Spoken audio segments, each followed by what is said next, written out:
Magandang umaga po. Ako po si Jeanette Hatiko. Andito po ako ngayon sa bulwagan ng Tarlac City Hall na kasalukuyan pong magkakaroon po ng payout para po sa medical assistant ng nanay kong may chronic kidney disease.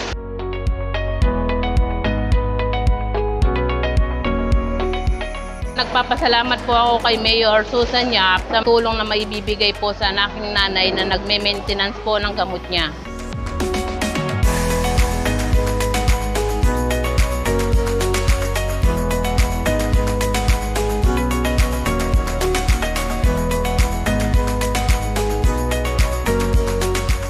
Hindi madali buhay, pero we try to find joy na lang. Hanapin po natin ang at sikapin, ma-overcome lahat ng mga pagsubok sa ating buhay.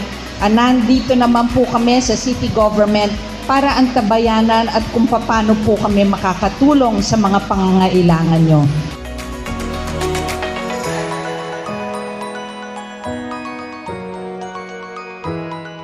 Patuloy po tayong magmahalan, ha?